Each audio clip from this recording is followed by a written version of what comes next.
स्वामी जी हरिओम हरिओम हरिओम हरिओम। काशी से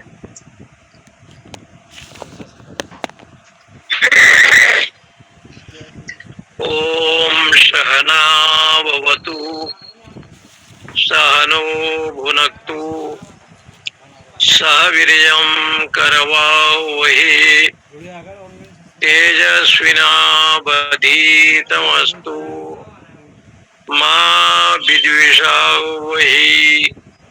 ओम शांति शांति शांति। शंकरं शंकराचार्यं केशवं बादरायणं सूत्रभाष्यकृतो वन्दे भगवन्तो पुनः पुनः। ईश्वरो गुरुरात्मेति मूर्तिभेद विभागिने व्योमवद्व्याप्तदेहाय दक्षिणामूर्तये नमः। ओम शांति शांति शांति। श्री राम जय जय राम। श्री राम जय जय राम। श्री राम जय जय राम। श्री राम जय थोड़ी देर। श्री राम जय जय राम। श्री राम जय जय राम। स्वभावामर्तस्य यदन्तकेतत् सर्वेन्द्रियाणां जरयन्ति तेजः अपि सर्वं जीवितमल्पमेव तवेव वास्तव नित्यगीते। कृष्ण यजुर्वेद के कठ शाखा के अंतर्गत कठ उपनिषद का विषय जो मुख्य विषय है, मुख्य प्रयोजन है, ब्रह्म विद्या है, उपनिषद विद्या है, आत्म विद्या है। उस आत्म विद्या को यहाँ प्राप्त करने के लिए नचिकेता जी को भगवान धर्मराज ने ये कामा दुर्लभा मर्त लोके नहीं दृशालंबनिया मनुष्य ही। ये जो देवलोक के जो रंभा है, उर्वशी है, अप्सराएं हैं और देवलोक के जो दिव्य भोग पदार्थ हैं, ये मर्त लोक में होना बड़ा आश्चर्य है। इमा रामा सरथा सतुर्जा नहीं ईदृशा लंबनिया मनुष्य। आविर्मत प्रतापी परिचार्यस्व नाचिकेतो मरणम मानुप्राक्षी। इसलिए हे नचिकेता, ये मृत्यु संबंधी जो प्रश्न है ये कहना ये बड़ा दुर्लभ है। इसको छोड़ करके नहीं दृशालंबनिया मनुष्य ही। ये स्वर्ग लोक में जो दिव्य भोग पदार्थ हैं, ये मर्त मंडल में मिलना बड़ा कठिन है। इसलिए नहीं दृशालंबनिया मनुष्य। इस प्रकार से ये मनुष्य को प्राप्त होना, क्योंकि पुण्य लोक में आप जब जाएंगे, स्थूल शरीर ये 24 तत्व से बना हुआ है। जब भी कोई देव लोग जाता है, स्वर्ग आदि लोग जाता है, उस लोक को शास्त्रों में अमर लोक कहते हैं। अमर लोक, अमर लोक में ये जो अमर लोक है वो देवलोक है, जहाँ बुजुर्ग अवस्था नहीं है, न तत्वम जरया विभेति, वहाँ कोई बूढ़े नहीं होते, ड्रम वहीं पे रखना है ये, दांत नहीं झड़ते, कान में कोई कर्ण संबंधी रोग नहीं होता, आंख जो है तद अनुसार दिखाई पड़ता है, हाथ पैर में कोई वायु रोग नहीं होता। ऐसे जो सूक्ष्म शरीर से जब पुण्यात्मा यज्ञादि कार्य करते हुए, धर्म कार्य करते हुए, दान धर्म करते हुए, उसके पुण्य प्रताप से स्वर्ग लोक को जाता है। और स्वर्ग लोक में जब पहुंचता है तो स्वाभाविक है, स्वर्ग लोक को नाक भी कहते हैं, जहाँ व्यवहार में दुख होता है, वो दुख का प्रयोग वहाँ नहीं है, न अकम विद्यते, वहाँ दुख नहीं है। इसलिए भगवान यमराज जी ने कहा कि ये स्वर्ग लोक है, ये दिव्य लोक है, और पुण्य कर्म, पुण्य संचय करते हुए साधक स्वर्ग लोक में जाता है। उसमें भी बताया गया है, पितृणा अर्जमाम अस्मि, पितरों में अर्जमा नाम की एक लोक है, जहाँ पितृमंडल उस सूर्य लोक में जाते हैं। चंद्र लोक, सूर्य लोक, वसु लोक, इसलिए 9 वसु हुए, और उसमें भी 8 वसु पितामह भीष्म को बताया गया। इसलिए ये दिव्य लोक है, देवताओं का लोक है। दिव्य प्रकाश यति या द्योतनाद इति देवता, जो सबको प्रकाशित करता है, जो तेज पुंज रूप है, ऐसे उसको देवता कहते हैं। शास्त्र के अनुसार परलोक जब भी कोई जाता है तो ये शरीर को छोड़ करके वो परलोक में जाता है। उसका कर्म, उसका प्रारब्ध, उसके जो संचित क्रियमाण होते हैं, संचित कर्म, क्रियमाण कर्म और प्रारब्ध कर्म, कर्मानुसार जो है वो बहुनाम जन्मना मनते, बहुत जन्म को प्राप्त होता है। इसलिए नचिकेता जी को देख करके यमराज जी ने इतना प्रलोभन दिया। यहाँ पर नचिकेता जी का जो प्रश्न है, ये यम प्रेते विचिकित्सा मनुष्य नायम अस्ति अस्तिति चैके, आत्मा है अथवा नहीं है। इसलिए ये आत्म संबंधी जो जिज्ञासा, आत्म संबंधी जो प्रश्न, भगवान धर्मराज जी कहते हैं नचिकेता ये बड़ा कठिन है, तम दुदुर्ष, बड़ा कठिन है, इसके वक्ता भी बड़ा आश्चर्य है और श्रोता भी आश्चर्य है। श्रवणवंत को अस जग माही,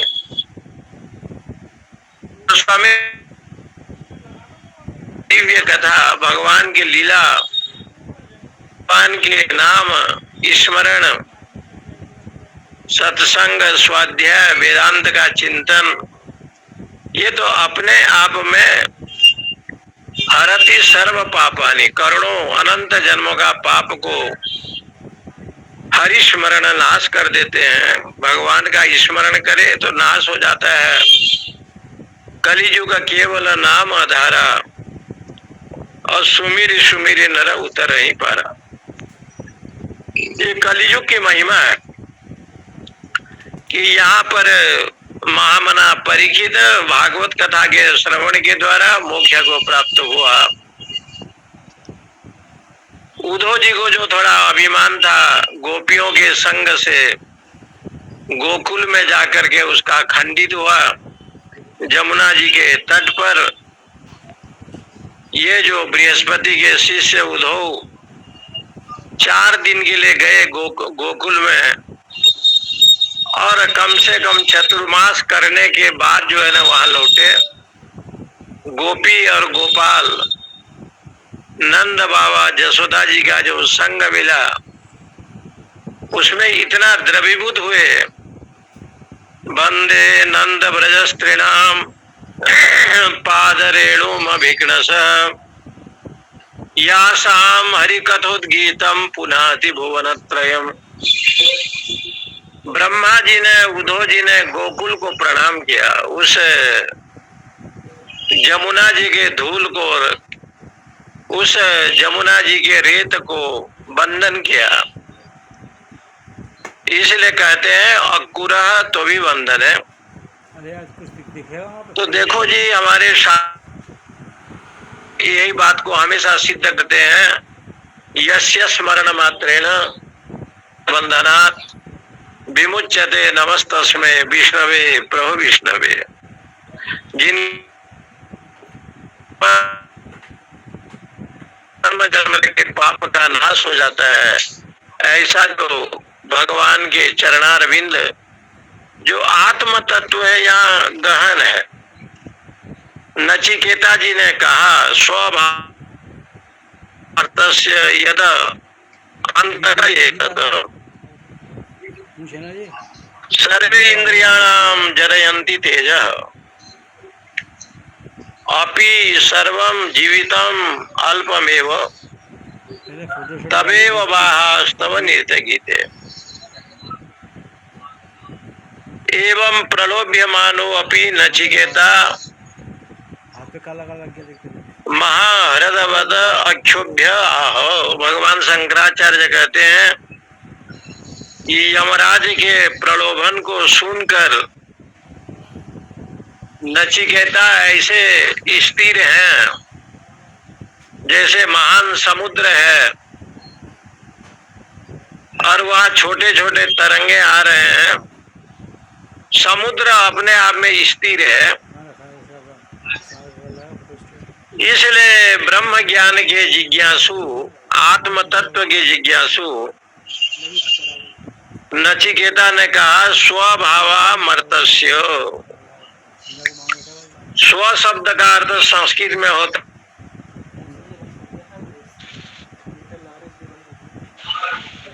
कुछ भी सोच लेगा तो फेसबुक स्व। अच्छा कर दिया वो, इसीलिए चालू कर देंगे वो। ये शरीर कल रहेगा कि नहीं रहेगा इसमें भी संशय है, ऐसे बताया।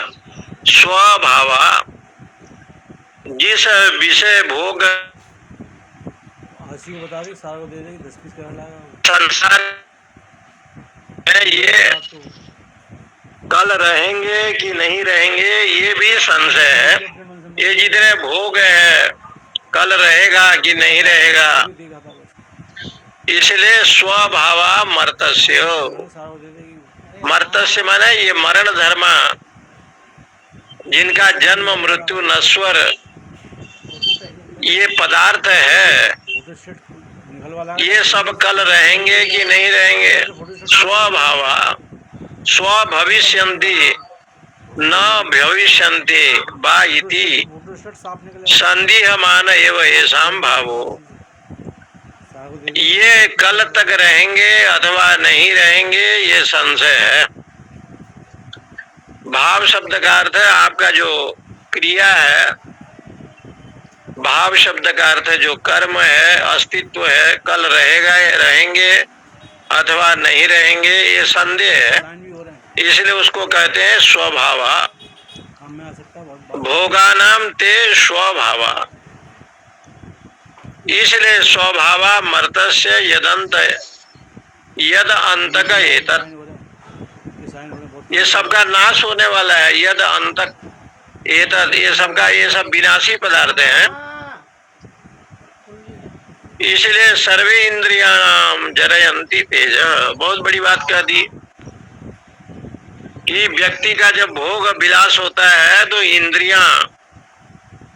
इंद्रियों की जो शक्ति है, मन है, बुद्धि है, ज्ञानेंद्रियां हैं, जरयंती तेजो, ये सब बूढ़े हो जाते हैं, जीर्ण शीर्ण हो जाते हैं, इनकी शक्ति का नाश हो जाता है। इसलिए सर्वे इंद्रियाणाम, जो 10 इंद्रियां हैं, विशेष करके ज्ञानेंद्रियां, मन, बुद्धि, ये सारे शक्तिहीन हो जाते हैं। सर्वे इंद्रियाणाम जरयंती तेज, इसलिए ये 100 वर्ष भी बहुत कम है। भोगा न भोक्ता भयमेव भोक्ता, तपो न तपता भयमेव तपता, आशा न जीर्णा भयमेव जीर्णा। इसलिए कहते हैं भोगा न भोक्ता, ये भोग मैंने भोगा अथवा नहीं भोगा, लेकिन भोग ने मुझे भोग दिया। भोगा न भोक्ता भयमेव भोक्ता, मैं सोचा था कि तृष्णा और आशा को जीत लूंगा, लेकिन मेरे आशा ने मुझे जीत लिया, मैं आशा के बंधन में हो गया। भोगे रोग भयम कुले च्युति भयम, वित्ते नृपालाद भयम, मौने धन्य भयम, बले रिपु भयम, रूपे जराया भयम, शास्त्रे बाध भयम, गुणे खल भयम, काये कृतांताद भयम, सर्वं वस्तु भयावहम भुवि नृणाम वैराग्यमेवा भयम। भर्तृहरि जी ने वैराग्य शतक में भोगे रोग भयम, यदि व्यक्ति भोगी होता है तो रोगी होने का भय है।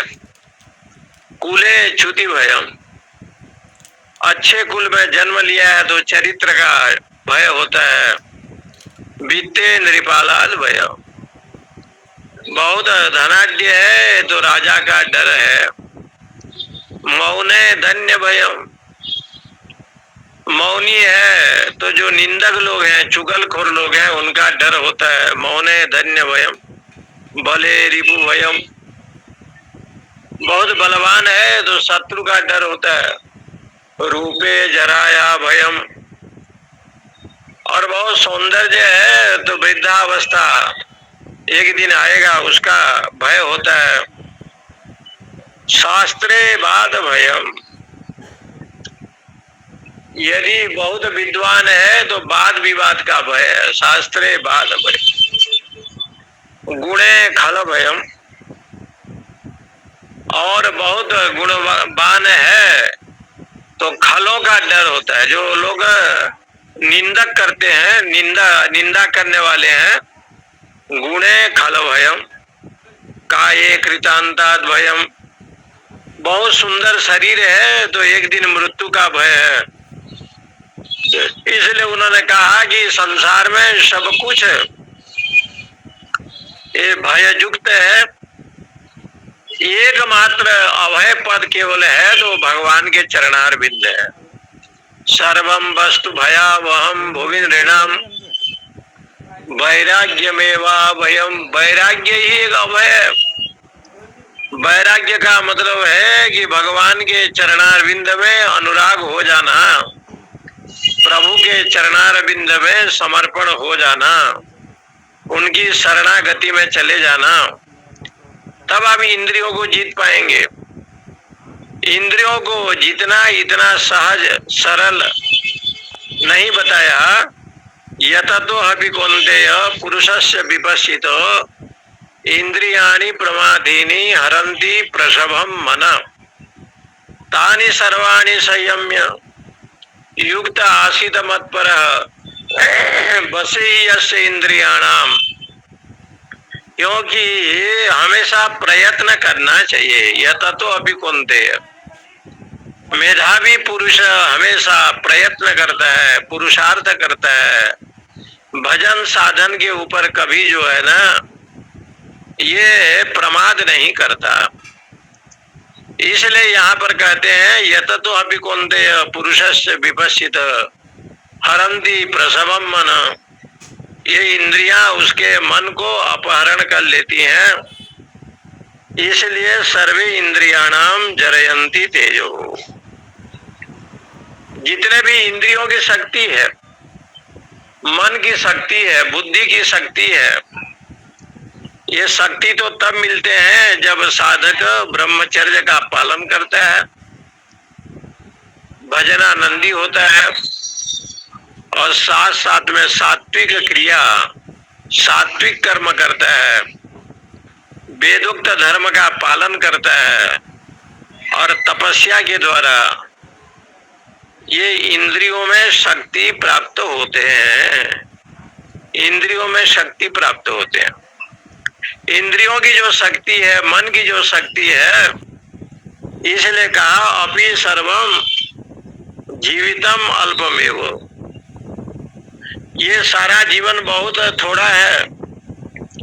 अपि सर्वम जीवितम अल्पमेव तवेव बाहा स्तव नृत्य गीते, तुम्हारा जो घोड़ा, हाथी या अप्सराएं या नृत्य गीत करने वाले अप्सराएं आदि आपके पास रखें, हमें इसकी कोई प्रयोजन नहीं है। किंच मर्तस्य मनुष्यस्य अंतः हे मृत्यु, भगवान शंकराचार्य लिखते हैं कि यद एतत् सर्व इंद्रियाणाम तेजः जारयन्ति, ये जितने भी इंद्रियां हैं, यदि कोई भोग और विलास में जावे तो सारे शक्ति नाश हो जाते हैं। इंद्रियों का जो तेज है वो क्षीण हो जाता है और उसके सामने यहाँ लिखते हैं अपक्षयंती, नाश हो जाते हैं। क्या क्या नाश हो जाते हैं? तो लिखा भोगा अनर्थाय एव एते, ये जो भोग विलास है जो अनर्थ का कारण है, यहाँ पर धर्म, बीर्ज, प्रज्ञा, तेजो, यश, उसके जीवन में केवल भोग विलास में धर्म का नाश हो जाता है, बीर्ज शक्ति चली जाती है, प्रज्ञा शक्ति का अंतर्हित हो जाता है, तेज का नाश हो जाता है और यश, धर्म, वीर्य, प्रज्ञा, तेजो, यश प्रभृति नाम क्षपयित्वा, यश आदि जो जीवन में है उसका जो है ना नाश होने की संभावना, माने नाश हो जाता है। नाश हो जाने से ये अनर्थ का कारण है। बड़ा सुंदर लिखा अपक्षयंती अपसरः प्रभृतयो भोगा अनर्थाय एव एते धर्म, बीर्ज, प्रज्ञा, तेजो, यश प्रभृति नाम क्षपयित्वा, इसलिए सर्वम यद ब्रह्मांडो अपि जीवितम आयु अल्पम एव, इसलिए तुम्हारा जो भोग विलास है, जहाँ धर्म नहीं रहेगा, यश नहीं रहेगा, कीर्ति नहीं रहेंगे, तो आपके इस प्रकार के भोग, इस प्रकार से रमणी अप्सराएं, ये सब व्यर्थ हैं। काशी जी में, बनारस में एक 80 घाट है, 80 घाट, 80 घाट के सामने एक मुमुक्षु भवन है, बहुत बड़ा है। दंडी महात्मा लोग पहले रहते थे मुमुक्षु भवन में। वहाँ जो वृद्ध अवस्था को प्राप्त होते हैं बुजुर्ग, जिनकी इच्छा काशी में मरने की, काशी में मृत्यु प्राप्त करने की इच्छा होता है, तो वहां पर वृद्धाश्रम खोला गया है। आज भी कुछ धन दे करके वहां रखते हैं। वो वृद्धाश्रम है और वहां पर जो है लोग रहते हैं, गंगा स्नान करते हैं, भजन साधन होता है, पूजा अर्चना करते हैं, नित्य सत्संग स्वाध्याय होता है। तो जिस समय स्वामी अखंडानंद जी महाराज जीवित थे, उनके यहाँ भागवत का और यही कठोपनिषद का ये विषय महाराज जी ने चलाया था। तो बहुत से महिलाएं आती हैं काशी जी में कथा सुनने के लिए स्वामी जी का। तो एक देवी जी ने खड़ा होकर के कहा कि महाराज सुनते हैं कि स्वर्ग में अप्सराएं रंभा, मेनका, तिलोत्तमा, न जाने हजारों हजारों अप्सराएं हैं, और कोई तपस्या करे तो उसका साधना को भग्न करने के लिए आते हैं, विश्वामित्र इत्यादि जैसे हुए। क्या आजकल भी ये अप्सराओं को तो कोई देखा नहीं, क्या आजकल है क्या? और है तो मिलते क्यों नहीं? तो पूज्य स्वामी जी ने कहा कि देखो, स्वर्गादि के जो अप्सराएं हैं वो नित्य षोडशी जैसे रहते हैं, वो बुजुर्ग नहीं होते। उनकी जो अवस्था होता है 16 से 20-25 साल, माने यौवन अवस्था में रहती है। यदि कोई साधक इतना तपस्वी हो, कोई महापुरुष इतना तपस्वी हो तो उनके पास वो आवे। लेकिन ये कलियुग में तो व्यक्ति यहाँ के भोग और विलास में इतना मदमस्त होता है कि भोगेश्वर्य प्रसक्ता नाम तया प्रहित चेतसाम, भोग और ऐश्वर्य से उसका चित्त वृत्ति जो है ना अध्यात्म से दूर चला जाता है। इसलिए जो शास्त्रों में जो ये कहा गया है कि देवे अत्रापि विजिगिषितम किलम, देवताओं को भी बड़ा संशय हुआ आत्मज्ञान के विषय में, यही प्रमाण है कि अपने जीवन में तीव्र वैराग्य यदि न हो तो आत्मज्ञान, ब्रह्म विद्या, उपनिषद विद्या फलीभूत नहीं होता। क्योंकि जहाँ भूमि होते हैं, जहाँ माटी होता है, वहां धान का फसल होता है। बालू में जो है ना, रेत में कभी फसल नहीं होता। इसलिए अधिकारी रूप में यहाँ पर ये कहावत है कि धर्म, जस, कीर्ति ये सब नाश हो जाते हैं। इसलिए तबे वो वाहस तब नर्तकीते, ये जितने तुम्हारे घोड़ा, हाथी, रथ, सारथी हैं, ये यम देवता ये आपके पास रखें। न वित्ते न तर्पणीयो मनुष्यो लप्स्यामहे वित्तम अद्राक्षम चेतत्वा जीविष्यामो यावदीशिष्यसि त्वं वरस्तु में वरणीय सैव। न वित्तेन तर्पणीयो मनुष्यो लप्स्यामहे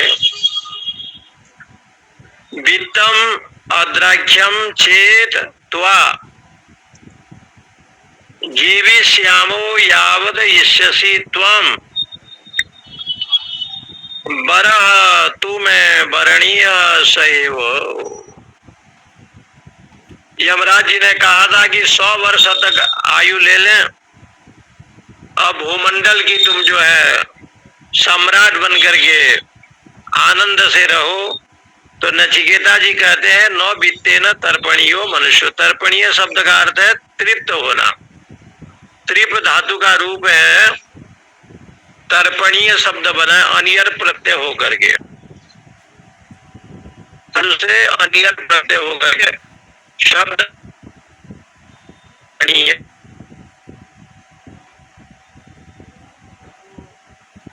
कोई भी व्यक्ति धन से कभी तृप्त नहीं होता। न प्रभुते न वित्ते न तर्पणीयो।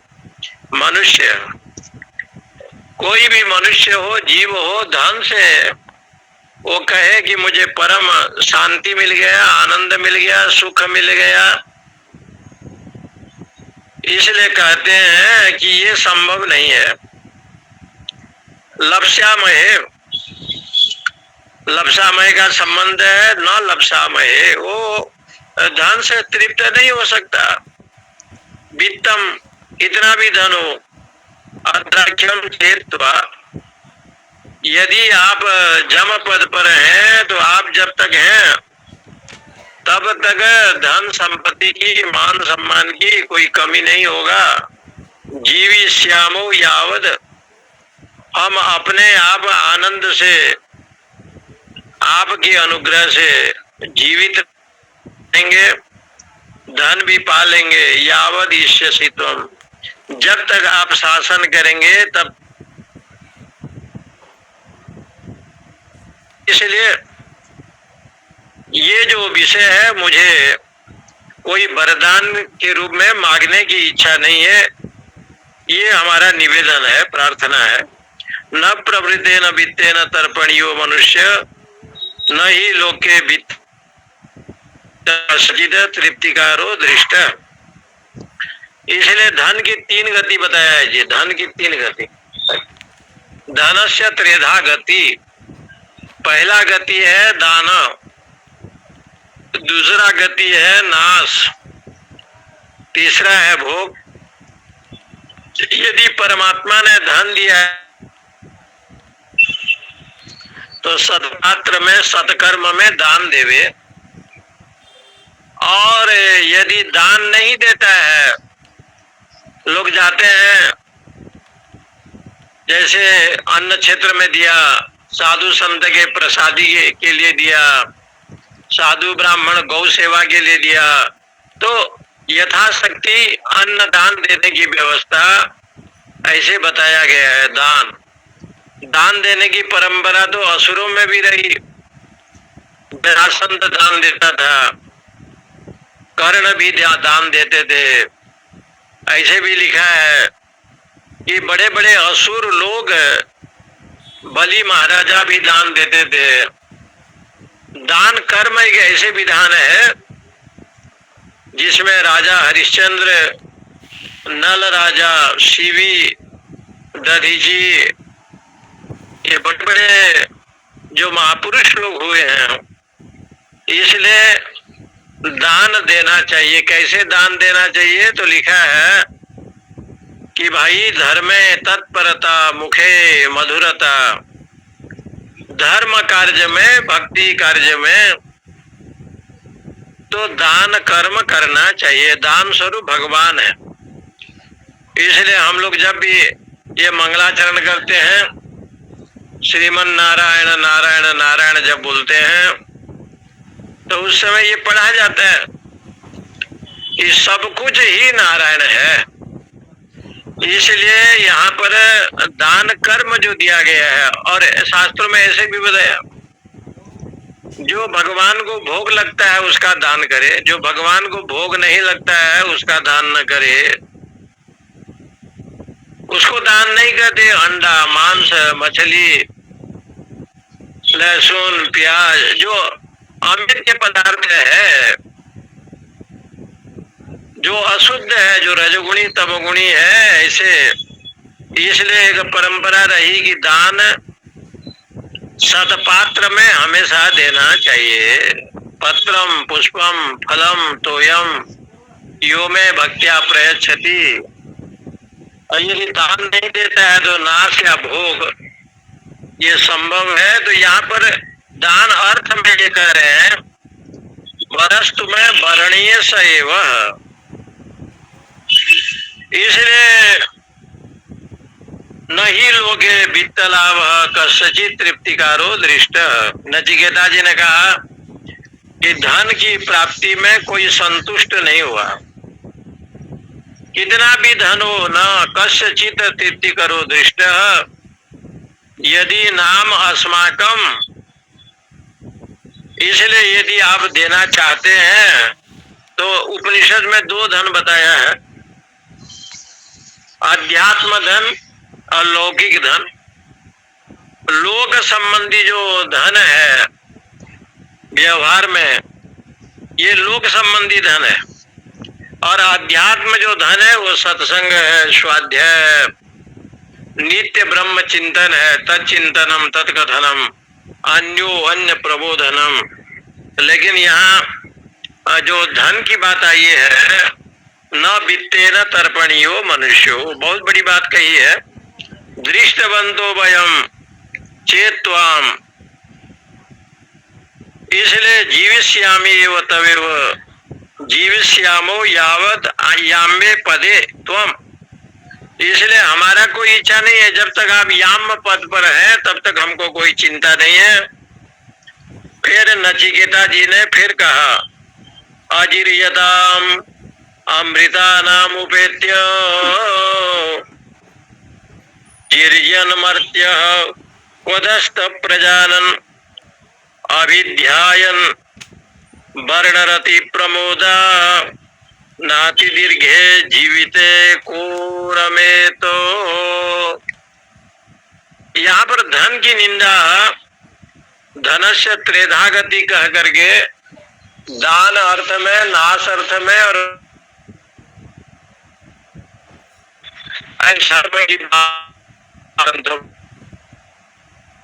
धर्म ततः सुखम विद्या ददाति विनयम विनया पात्रताम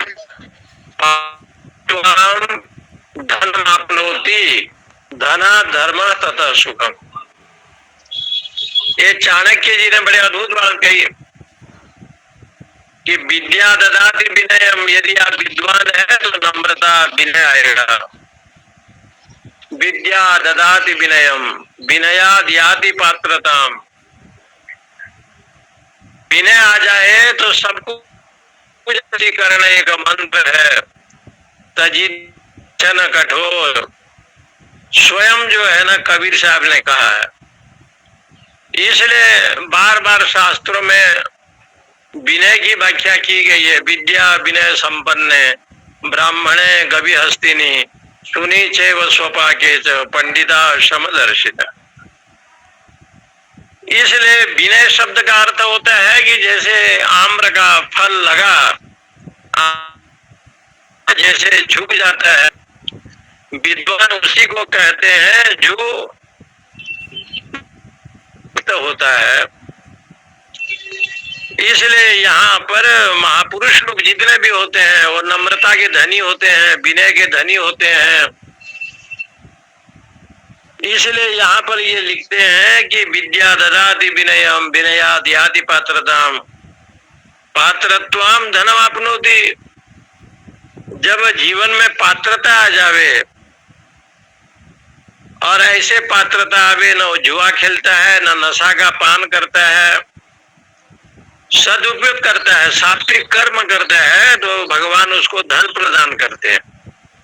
और धन के द्वारा जो है ना यज्ञादि कार्य होते हैं, पूजा अर्चना होते हैं, भागवत राम कथा होते हैं। धना धर्म तथा सुखम, धन से धर्म होगा, और जितना धर्म की वृद्धि होगी उतना सुख और आनंद की अनुभूति होगी, सुख आनंद बढ़ेगा। सात्विक धर्म जितना बढ़ेगा उतना जो है सुख और आनंद परमात्मा देते हैं। इसलिए बार बार ग्रंथों में लिखा है कि ऐसे धर्म की बात कही गई है, धर्मे तत्परता मुखे मधुरता दाने समुत्साहिता। भर्तृहरि जी ने कहा कि धर्म में तत्पर हो, दान कर्म में प्रसन्न हो। इसलिए यहाँ पर लिखते हैं अजिर्यताम नामम उपेत्य, जो जीर्ण शीर्ण नहीं होते। जिर्यताम, जिर्यताम का मतलब होता है जो वृद्ध अवस्था को प्राप्त नहीं होते, ऐसे जो देवता हैं। अजिर्यताम अमृता नाम, वो अमृतत्व है, अमर है, अनंत दीर्घ काल तक स्वर्ग लोक में निवास करते हैं।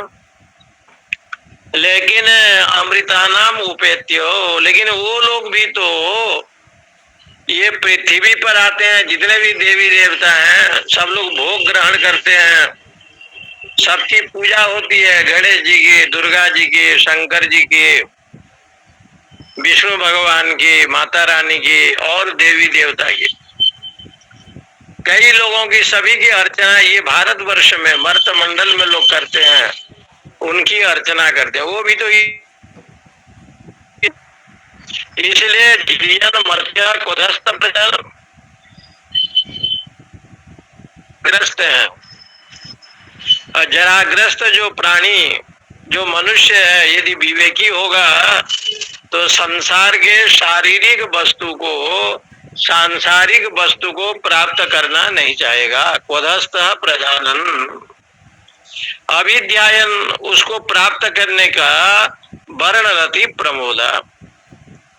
जो विषय भोग है और अन्य जो सुख है, जो चंचल है, नश्वर है, जिसमें कोई सदगति नहीं है, न अति दीर्घे जीविते को रमे, तो और 100 साल की आयु लेकर के इसमें रमण करना नहीं चाहेगा। ऐसे अज्ञानी, ऐसे बुद्धिहीन प्राणी कौन होगा इस 100 वर्ष लेकर के केवल भोग में ही, संसार के विषय पदार्थों में ही रमण करे। इसलिए पुराणों में कथा आती है, ये पुरुरवा नहुष जजाति, नहुष राजा जब इंद्र बने तो एक सची को प्राप्त करने के लिए ऋषियों को पालकी ढोने का आदेश दिया, जिसमें बड़े बड़े ऋषि थे, अगस्त थे और भी बड़े बड़े ऋषि थे। ऋषियों ने श्राप दे दिया, रेफ सांप बन जाओ। तो स्वर्ग लोक से वो सांप होकर के नीचे आया। यही नहुष राजा जो कभी इंद्र बना था और एक सची रानी को प्राप्त करने के लिए उन्होंने जो है ऋषि, जिन ऋषियों ने उनको बनाया था इंद्र, उन्हीं ऋषियों को पालंकी ढोने का आदेश दिया। इससे सिद्ध क्या होता है कि जो भगवान कह रहे हैं कि ध्यायतो विषयान पुंस संगस्तेषु पजायते, संगात संजायते कामः, कामात् क्रोध विजायते, क्रोधात् भवति सम्मोह, सम्मोहात् स्मृति विभ्रम, स्मृति भ्रंशात् बुद्धिनाशो, बुद्धिनाशात् प्रणश्यति। जब विषय का चिंतन व्यक्ति करता है तो उसके जो स्मृति है, स्मरण है, तदजन्य जो अनुकूल व्यापार है, जो बुद्धि विवेक है, उसका नाश हो जाता है। और बुद्धि नाशात् प्रणश्यति, बुद्धि के नाश हो जाने पर सब कुछ चला जाता है। इसलिए सात्विक बुद्धि भगवान की कृपा से ही मिलता है। और इसलिए बार बार बुद्धि शब्द का प्रयोग आया, ददामि बुद्धि योगम तम येन मामुपयान्ति ते। यहाँ पर भी बुद्धि नाशात् प्रणश्यति, व्यवसायित्मिका बुद्धि समाधो न विधीयते। चंचल मन वाला जो बुद्धि है वो एकाग्रता नहीं होते। इसलिए बार बार बुद्धि शब्द का कई जगह पर भगवान ने प्रयोग किया गीता जी में।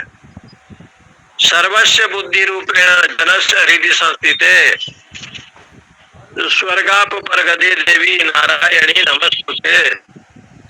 भगवती को भी बुद्धि शब्द कहा गया है।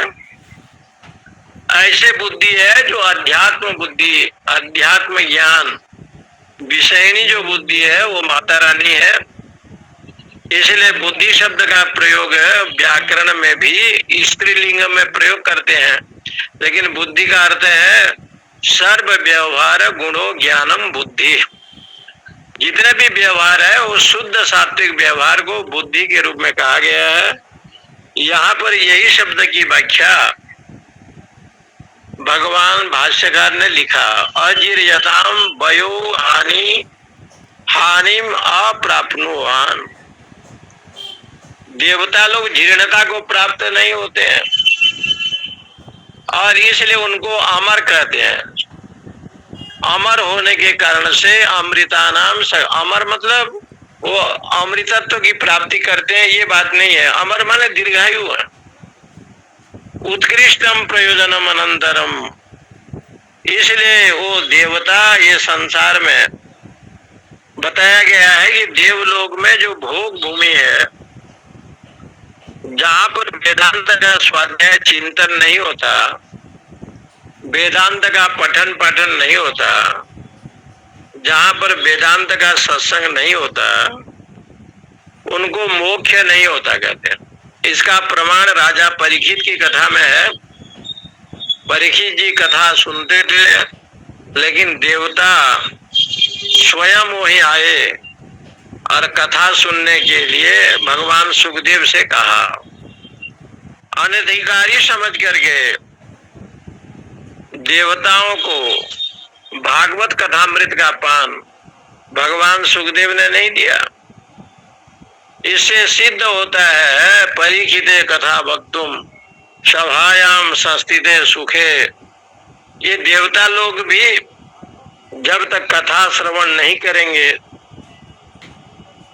जब तक स्वाध्याय नहीं करेंगे, ऐसे बताया है कि वेदांत का चिंतन जब तक नहीं करेगा तो उसको मोक्ष की प्राप्ति असंभव है।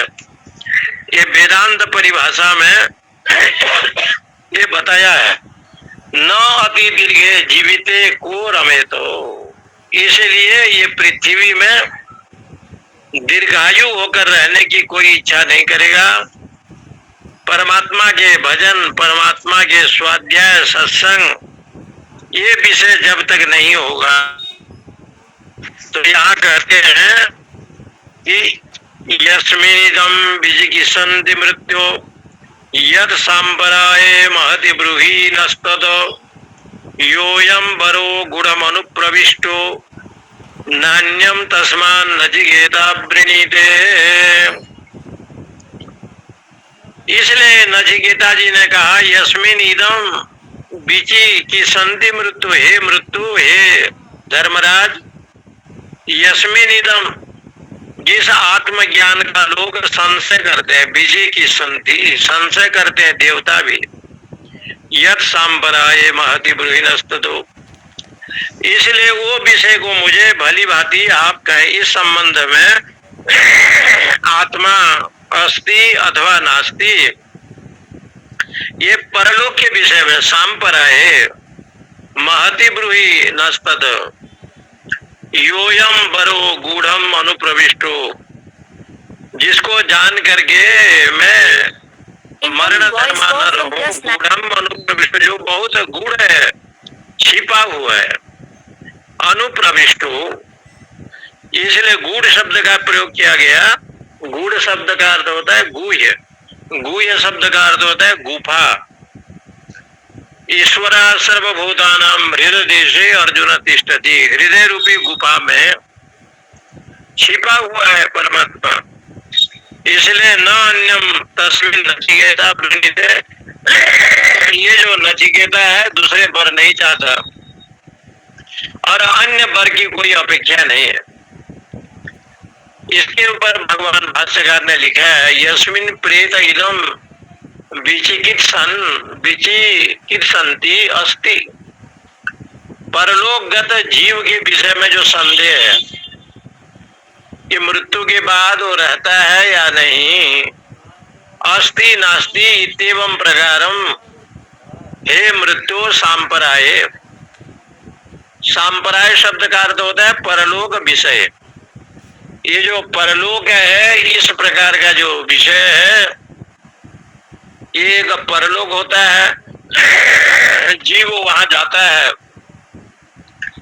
इस प्रकार के जो आत्मा के विषय में विभिन्न धारणा है, जो विज्ञान है, महत् प्रयोजन निमित्ते आत्मनो निर्णय विज्ञानम यत्तद् ब्रूहि। इसलिए भली भांति उस संबंध में आप कहें आत्मनो निर्णय विज्ञानम यत्तद् ब्रूहि कथयो नो अस्मभ्यम। इसलिए दूसरे विषय का प्रश्न किम बहुना योयम प्रकृतम आत्म विषयो बरो मूढ़म। मैंने आत्म संबंधी विषय जो अत्यंत गहन है, गूढ़ है, उस विषय की जानने की मेरी इच्छा है। और संसार सब अनित्य है, आत्मा ही सत्य है। तो वहां पर सिद्ध किया। इसलिए भगवान शंकराचार्य ने थोड़े परंपराए परलोक विषय महति महत प्रयोजन निमित्ते। ये महान प्रयोजन है। क्या महान प्रयोजन है? आत्मा को प्राप्त करना, ब्रह्म को प्राप्त करना। मनुष्य जीवन मिला है 100 साल की, इसमें आत्मा का अन्वेषण यदि नहीं हुआ तो व्यर्थ है। आत्मानं चेत् बीजानीयात् अयम् अस्मि पुरुषः किम इच्छन् कस्य कामाय शरीरम अनुसंजरेत् आत्मनो निर्णय विज्ञानम यत् तद् ब्रूहि। आत्मा के संबंध में जो मेरा जिज्ञासा है उसको आप पर ये सिद्ध होता है कि भगवान धर्मराज जी ने नचिकेता को देखा। पहले तो पितृ परितोष के लिए वरदान मांगा, शांत संकल्प सुमना यथा स्यात् बीत मन्यु। दूसरा अग्नि विद्या के विषय में कहा। और तीसरा नचिकेता को देखा कि तीव्र वैराग्य वाला है। जो तीव्र वैराग्य वाला है, ऐसे जो वैराग्य पुरुष, वैराग्य के प्रतिमान। क्योंकि भगवान शंकराचार्य ने जहाँ ब्रह्म सूत्र का विषय लिखा, अर्थात तो ब्रह्म जिज्ञासा, ब्रह्म की जिज्ञासा करना चाहिए। वहां पर अथ अतः जो ये शब्द आया है उसके ऊपर भगवान भाष्यकार ने लिखा कि अथ शब्द का अर्थ ये है कि चतुष्टय संपत्ति अनंतरम। चतुष्टय संपत्ति जीवन में होना चाहिए। साम दाम तितिक्षा उपरति श्रद्धा समाधान विवेक वैराग्य। ब्रह्म सूत्र में केवल लिखा नहीं है, आत्मबोध में भी, तत्वबोध में भी लिखा है कि किसको किसको सत संपत्ति कहते हैं। और उसमें संबंध अधिकारी विषय प्रयोजन, इस विषय का वर्णन आचार्य शंकर जी ने भली भांति किया। और कहा सत संपत्ति में एक संपत्ति भी उसको मिले तो आत्म विषयो बरो। ये जो बड़ा गहन है आत्म विषय, दुर्विवेचनम प्राप्तो अनुप्रविष्ट, जो केवल वाणी के द्वारा नहीं है, मन के द्वारा नहीं है। यतो वाचो निवर्तन्ते अप्राप्य मनसा सह आनंद ब्राह्मणो विद्वान न विभेदि कुतश्चन। जहाँ वाणी भी लौट आती है, जहाँ मन भी लौट आती है, ऐसे जो परमात्मा, वो परमात्मा का ज्ञान तो किसी गुरुमुख से ही हो सकता है। यहाँ गुरु के रूप में भगवान धर्मराज जी हैं। और नचिकेता जी का कहना है कि आपके जैसे विज्ञ सुविज्ञेयम न अथ, आपके जैसे ज्ञानी जन मिलना बड़ा कठिन है। मृत्यु के, क्योंकि यहाँ दो विषय है। एक तो मृत्यु की के सामने है, मृत्यु का दर्शन हो रहा है, और मृत्यु के लिए 3 दिन तक आप उपवास किया। और 3 दिन का जो विषय है जागृत स्वप्न सुषुप्ति, ये 3 दिन का ये उपवास का प्रतीक है। और तुरीय अवस्था जो है वो ब्रह्म है। तुरीयम ते धामम, भगवान जो है तुरीयातीत हैं। इसलिए यहाँ पर ये शब्द का प्रयोग लिखा है, समाद बराद यम विवेकी भी प्रार्थयन। आप विवेकी पुरुष हैं और संसार के विषय को जो चाहता है वो अविवेकी है। इसलिए अनित्य जो वस्तु विषय का है वो वर को नचिकेता न वृणीते, नचिकेता नहीं मांगता, मनुष्य अभी। इसलिए श्रुति भगवती ने भी कहा है श्रुतिर वचनम इति, श्रुति ने भी कहा गया है यतो वाचो निवर्तन। अप्राप्य मनसा सह आनंद ब्राह्मणों विद्वान न विभेति कुदर्शन, ऐसे श्रुति उपनिषद में भी कहा गया है। अध्याय 1 के बल्ली 1 का 29वां मंत्र यहाँ पर समाप्ति है।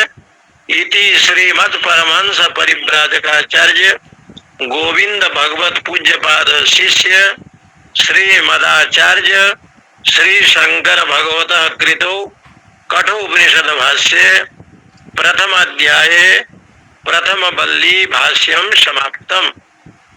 परमहंस परिव्राजकाचार्य जो गोविंद विष्णु अवतारी थे, भगवान विष्णु ही गोविंद पाद बन करके नर्मदा के तट पर विचरण करते थे। उनके शिष्य हुए भगवान भाष्यकार शंकराचार्य श्रीमदाचार्य श्री शंकर भगवत कृतो कठ उपनिषद प्रथम अध्याय। ये प्रथम अध्याय में ये प्रथम बल्ली समाप्त हुआ। अब द्वितीय बल्ली में श्रेय ये सब विषय है। ये कथा जो है ना आपको कल फिर सुनाएंगे। पूर्णमुदच्यते पूर्णस्य पूर्णमादाय पूर्णमेवावशिष्यते। ओम शांति शांति शांति। हरि ओम हरि ओम हरि ओम।